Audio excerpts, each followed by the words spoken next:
അപ്പൊ ഞാൻ ഇരിക്കുന്നത് ഇത്തിപ്പൂരം സീ ഫുഡ് ഉള്ള ഒരു നല്ലൊരു റെസ്റ്റോറൻറ്റിലാണ്. ഇത് കണ്ടോ, ഇവരുടെ പുതിയ തരം കല്യാണത്തിൽ കഴിക്കാനുള്ള അടിപൊളി ഒരു ബിരിയാണി എന്ന് പറഞ്ഞിട്ടുണ്ട്. ഇവിടെ ഞാൻ മുമ്പ് വന്നിട്ടുണ്ട് കേട്ടോ, പക്ഷെ ഒരു രക്ഷയില്ല. ഇവരുടെ മത്തി വറുത്തതും സാധാരണ കുറേ ഐറ്റംസും ഇവിടെ അതൊന്നും പറഞ്ഞാൽ പൊളിച്ചിട്ടുണ്ട്. ഞാൻ വന്ന സ്ഥിരം കഴിക്കാറുള്ളതാണ്. അപ്പോഴാണ് നമ്മളിപ്പോൾ ഒരു ബിരിയാണി കൂടെ ഇറക്കിയത്. ഇത്തിപ്പൂരത്തിൻ്റെ ഒരു ബിരിയാണി നമുക്കൊന്ന് കഴിച്ചു നോക്കാതെ. എനിക്ക് തോന്നുന്നു എനിക്ക് ഭയങ്കര ഇഷ്ടമാണ് ഈ കൈമ റൈസൊക്കെ. എനിക്ക് വസന്ത് റൈസിനേക്കാളും ബിരിയാണി എന്ന് പറഞ്ഞാൽ കൈമ റൈസാണ് ഇഷ്ടം. അപ്പോൾ ഈ ബിരിയാണി അടിച്ച് പൊളിക്കുന്നത് എനിക്ക് ഉറപ്പാണ്. കാരണം ഞാൻ പറഞ്ഞല്ലോ, മുമ്പ് വന്നിട്ട് മത്തി തൊട്ട് സർവത്ര ചെമ്മീൻ സീ ഫുഡ് എന്തൊക്കെ ഉണ്ടോ അതെല്ലാം വെറൈറ്റി ആയിട്ട് വറുത്തതും പൊരിച്ചതും റോസ്റ്റ് ചെയ്തൊക്കെ അടിപൊളിയായിട്ടുണ്ട്. അപ്പോൾ നിങ്ങൾ എന്താ ചെയ്യേണ്ടത്, വഞ്ചിയിലാണ് സ്ഥലം കേട്ടോ. ഇത്തിപ്പൂരം എന്നാണ് പേര്. നമ്മൾ തൃശ്ശൂർ പൂരം നോക്കാൻ മതി. ഇത്തിപ്പൂരം വരിക, കഴിക്കുക, അടിച്ചു പൊളിച്ചിട്ടുണ്ട്. ഒന്ന് കഴിച്ചോട്ടെ. ഇത് കഴിക്കാൻ നമുക്ക് ടേസ്റ്റിനെ കുറിച്ച് പറയുമ്പോൾ എല്ലാവരും പറയണ പോലെ അതില്ല. ഞാൻ പറയുന്ന ആളല്ല.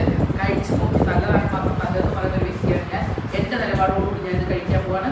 ഒതുക്കേണ്ട ഇത്തിപ്പൂരത്തിലോട്ട് പോരും, നമുക്ക് അടിച്ചു പൊളിച്ച് കഴിക്കാം.